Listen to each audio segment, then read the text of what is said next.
ako. Ikaw talaga. Kaya nga, dati, taga-uwi ko, iniiwan ko ang trolley, 3 na nandoon. Kaya sabi ko, nakakapagod, bili na naman. Kasi hindi ako nagdadala ng bagahe pabalik. Nagdadala ako ng mga prutas. Ayun nga lang. Ayun, Mga kaya, avocado. Minsan mo ipapayang ka ganyang kalaki. At tuwa ng amo. ay, buti hindi ka nagdala ng saging. Ng ano. Dati Wala. nagdadala, ngayon hindi rin ako nagdala kasi Bigat na dito, ng oh. avocado. Oo nga. At saka yung avocado, ano nyo talaga to? Yung sa puno namin. Kaya nga, ito yung nakakamiss pag mapunta sa Pinas. Ako rin kahit gusto ko doon ako sa farm. Punta ko sa farm. Ay, nangingitin pala sa ref. Pagkahinog na, ilalagay mo na rin nangingitin ang balat. Pero okay ang loob. Okay naman ang loob kasi nga medyo malamig sa loob, di ba? Sa ref, kaya may ano talaga. At least ka-enjoy ka. Si Lisa, 2 weeks lang naman yata din. Tapos, 2 weeks, ikaw. Kaya ko ang iksi daw. Ay, kaya wawa ang lola. Wala na yung taga-bantay pala nila. Oh. Oh. Pero at least kakayanan nila yung 2 weeks ha, na wala ka. O, di ba? Pagkakayakap sa akin. At dito na ako kasi ang init dito. Oh, magano ka kasi si Bunso nga ngayon naglagnat. Ang init dito. Dito ang problema niya sa throat. Sa throat din nga ito. Yan ang problema niya. Ano ko dito, Diyos ko, parang apoy-apoy sa atin, hindi. Ano sa atin? Oh! Ewan ko ba ngayon, bakit ang init-init ngayon dito? Buti. Pagdating ko, McDonald's kami. Tapos nung hapon, kami na... nanibago ka siguro, no? Na galing malamig din init. Oo, tapos pumunta kami dito kami kumain sa hotel. Sa ano? Metro Park? Metro Park. Sa loob? Oo, kami tatlo kasi welcome daw at sila ako daw Alaga na po, hindi ko magbalik. Kami, naglakad kami. Ang init. Ayun, parang si Bunso doon din ang yung galing sa malamig, di ba? Ano na tayo ng malamig. Tapos parang, ewan ko ba, ano bang kinain ni Bunso? Hindi sila kumakain doon sa bahay, lagi sila sa labas eh.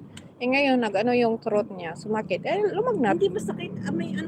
May plema ako hindi pa nalabas. Sa kanya dito naman, kaya may lagnat na. Siguro kumain ng chips, ewan ko ba? Dito lang yan. Sabi ko yung kasi ang init. Kasi, initan ka. Sabi ko magdamag ako sa May sima ba ngayon? Ay, mayroon pala, 6:30? 6:30 kasi, service si lolo ko. Ano lang pala dyan, no? Pag Sabado, 6:30 lang, umaga lang pala yung English. Wala nang 11:30. May natanong kasi. Ayun, 6:30.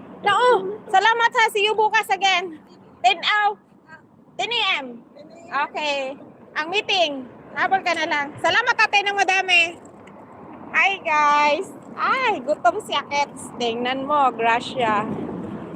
Pag mabait pa naman talaga tayo. Bibigyan tayo ng Gracia. Grabe, dami niyang dala for me all. May tinapay, may avocado, may happy pa.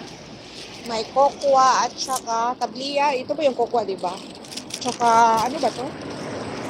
Suman! Well, anyway, dahil hindi ako nag-lunch, patay kang OB ka. OB. Ay, nako. Finally, matikman ko ang OB. Dawad. Malamig ba siya? OB from Pinas. Parang ito man yung ano.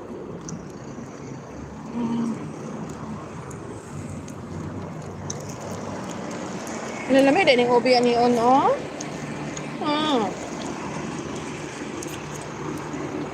Wow.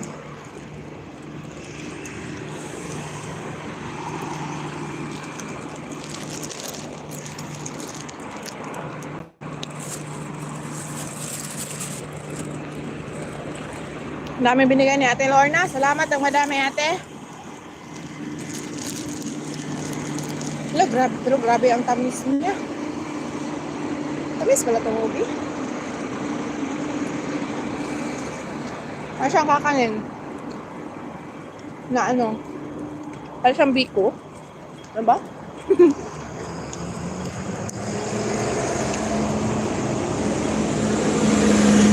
Para na ako umuwi ng Pinas. Gutom jud ko.